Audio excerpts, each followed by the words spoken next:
Hello all. It is another year end, which means that it is time to get Rose and our marketing team a video to include in our company-wide year-end video. In case it is not obvious, I am reading this from a written script I put together to be sure I don't miss anything. If presidents use scripts, I suppose it would not be cheating for me to as well. We are hopeful in the beginning of 2021 that we will begin to see great strides towards achieving life as we knew it pre-COVID. I know we missed being able to see more of you face-to-face in 2020, with travel being virtually non-existent. However, I think 2020 forced many businesses to evolve, including ours. Change is inevitable, and the COVID crisis sped up evolution in business by as much as 5 years. We now have to look at ourselves as a remote business with team members working towards a common goal across the US and Puerto Rico, with many doing their jobs from their own homes. Working together is not only becoming the norm in our business, but also quickly becoming the norm in many business sectors. This was the way of the future already. However, COVID simply required us all to make this change much faster than anticipated. It was quite the year.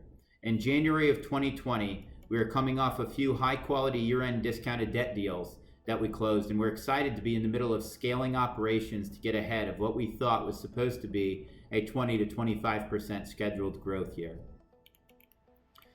By middle of March, that was out the window, when the true implications of COVID began to be understood and the markets began reacting. It has felt like a year that you only see in the movies. Early on, it was hard to believe that this was all real. At the end of March and into early April, we had to solve some big hurdles, which most of you likely are not aware of. While facing these challenges, we did not follow the leader like much of the industry did. When others were forced to cut lending to borrowers with under 660 to 680 credit scores, we did not. When others made major program changes, including cutting many programs altogether, we did not. Our drive to maintain the course resulted in a few emotional arguments with our warehouse partners, which can happen in times like this. However, our rock-solid relationship with the now CEO of the bank of our main warehouse lending partner ultimately is what allowed us to maintain course when others were not. In fact, we were told that we were the only client that they gave the flexibility to do so to. We were also very fortunate to not be exposed to lenders like SG, Redwood Trust, Galtland, and the many others that left clients in their warehouse banks exposed from their abrupt exit that included blowing locks that clients had with them and not buying loans that were closed. This is another reason we run unique loan programs through our own portfolio channel. We must be comfortable holding these loans in good times and in bad. That is why we do not compete with high LTV loans that began to trade on the market for 70 cents on the dollar as a result of the COVID implications earlier this year. This is also why we are against products like 90% LTV to 2 million. These products are how you end up in trouble as a financial institution. Our overall trust in the fundamentals that run the non-agency and government market is very low. Everyone is selling the same securitization exits, and when there is a market disruption, most, if all, disappear, creating large losses for lenders. None of these companies have a true balance sheet built to buy and hold. Just about every buyer quickly disappeared in this space. Again, we did not. We maintained our course and our commitment to portfolio, as well as used our portfolio balance sheet to help exit the challenges created with the traditional loans. Again, we are very fortunate to have such a strong partnership with the CEO of the bank, combined with an established portfolio platform and a strong capital position for our size. This allowed us to sit on a significant amount of our standard government production while we developed a new partnership and restructured the way we exited traditional mortgage loans. I'm going to share some of the steps we took. First, we quickly switched to agency direct execution with servicing retained on our conventional loans. With that, we had to immediately get a team in place to quickly scale the servicing platform capabilities to be able to grow the servicing book to $1.2 billion in just a few months. We are thankful for Justin Kruger stepping up, as he has done many other times in the past, to take on this challenge. We have had a lot of challenges with our subservicer during this time, and our team has fought through them. I am happy to say we are transitioning to a new subservicer that our team has a relationship with their leadership tentatively on March 1st. Government loans were another challenge. The market price dried up on them completely. We were set to take several $1 million in losses on top of the already hedged losses we took weeks prior. However, we came up with a new plan quickly. We were able to create a new relationship where we would be charged a set fee off the full securitization economics to sell all the loans through a single partner. We also had to post 1% cash against our portfolio and first loss position on servicing. Again, fortunately, we were sitting in a strong financial position to do this.